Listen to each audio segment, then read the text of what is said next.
हमेशा से Bharatiya Janata party poster विज्ञापन को लेकर के सुर्खियों में रही है। एक बार फिर भारतीय जनता पार्टी की एक छोटी सी गलती ने पार्टी पे सवाल उठाने शुरू कर दिए हैं, यानी पार्टी की साफ तौर पे किरकिरी हो रही है।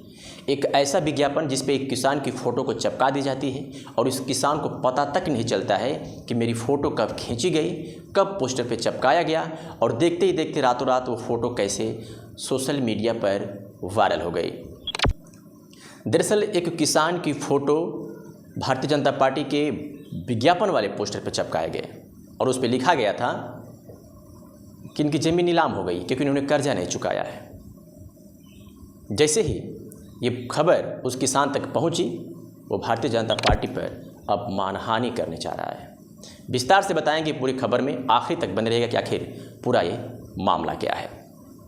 राजस्थान विधानसभा चुनाव के बीच बीजेपी का एक पोस्टर विज्ञापन आजकल सुर्खियों में बना हुआ है और ये कोई नई बात नहीं है। इससे पहले भी कई बार ऐसा हुआ है कि जिस पुरुष और महिला के भाजपा की पोस्टर विज्ञापन पर फोटो लगते हैं, उन्हें पता तक नहीं होता है कि मेरी फ़ोटो इस बैनर पर छपी कैसे। बाद में जब पत्रकार खोजी पत्रकारिता करते हैं तो पता चलता है कि भाजपा वालों ने बिना मेरी अनुमति के ये फ़ोटो छाप दी है। और सबसे हैरान करने वाली बात तो ये होती है कि पोस्टर के माध्यम से जो उन्हें लाभ देने का दम भरा जाता है, उसका 0% भी उन्हें लाभ नहीं मिला होता है। इसी तरह एक बार फिर एक पोस्टर विज्ञापन पर एक राजस्थान के किसान का फोटो छापकर भाजपा वालों ने अपनी ही पार्टी की किरकिरी करवा ली है।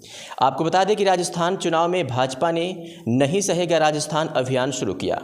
इसी अभियान के बैनर सड़कों पर लगाए गए।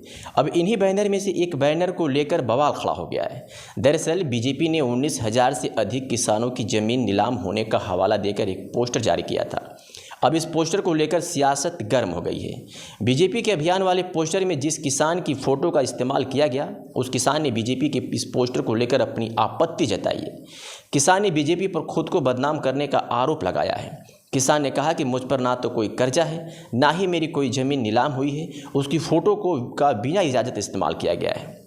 यह फ़ोटो और कोई नहीं, जैसलमेर के रामदेवरा के रिखियों की दाढ़ी के किसान माथुराम जयपाल की है, जिनकी उम्र 70 वर्ष है। यह बैनर पूरे प्रदेश में लगाया गया। ताज्जुब तो इस बात का है कि किसान माथुराम को पता ही नहीं कि उसकी फ़ोटो बीजेपी के बैनर पर लगी है। बीजेपी कि नहीं सहेगा राजस्थान अभियान के तहत यह बैनर काफ़ी सुर्खियों में रहा, लेकिन आपको जानकर हैरानी होगी कि इस बैनर पर लगी फ़ोटो वाले किसान माथुराम को इस बात की भनक तक नहीं है कि उसकी फ़ोटो पूरे राजस्थान के बैनरों पर लगी है। इस दौरान गत दिनों उनके गांव का एक युवक, जिसने जयपुर में माथुराम की फ़ोटो जयपुर के कई स्थानों पर लगे बैनर पर लगी हुई देखी, इसको लेकर वह फिर चौंक गया। उसने उस बैनर की फ़ोटो खींचकर गांव के एक व्हाट्सएप ग्रुप में शेयर की। इसके बाद इस मामले का माथुराम के बेटे को पता लगा। बैनर पर अपने पिता की फ़ोटो देखकर माथुराम का बेटा चौंक गया। पोस्टर के बारे में उसने अपने पिता को जानकारी दी। इस पर माथुराम ने कहा कि मेरी कोई ज़मीन कुर्क नहीं हुई है, न ही मुझ पर कोई कर्जा है।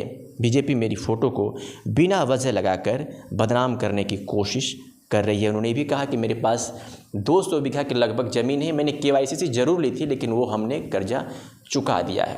अब ये किसान भारतीय जनता पार्टी के नेताओं से मिले हैं और अपनी बात को अवगत कराए हैं कि आखिर इस पूरे मामले को सही से देखा जाए। मैंने जब कोई कर्जा मेरे पर है ही नहीं है, तो मेरी ज़मीन को नीलाम कैसे कर दिया गया और बिना मेरी अनुमति मेरी फ़ोटो को इस पोस्टर पर कैसे चिपका दिया गया।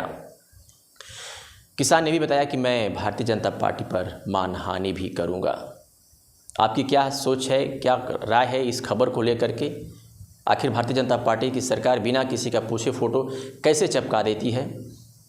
ऐसी सुर्खियाँ कोई ये पहली बात नहीं है। इसके पहले भी इस तरह के मामले आए थे कि एक महिला को PM आवास को लेकर के उसकी फ़ोटो इश्तिहार में छप गई, अखबारों में छप गई, लेकिन उस महिला को आवास तक नहीं मिला। जब उसकी खोजी पत्रकारिता की गई थी तो एक रिपोर्ट के मुताबिक मालूम चला कि उसे पता ही नहीं है और वो जिस मकान में रहती थी वो मकान किराए का था। क्या सोचते हैं? कमेंट सेक्शन में अपनी प्रतिक्रिया ज़रूर दीजिएगा। चैनल पर अगर आप नए हैं तो सब्सक्राइब कर लीजिएगा। अगर फेसबुक पेज पर ये वीडियो देख रहे हैं तो पेज को लाइक और फॉलो ज़रूर करिएगा। धन्यवाद।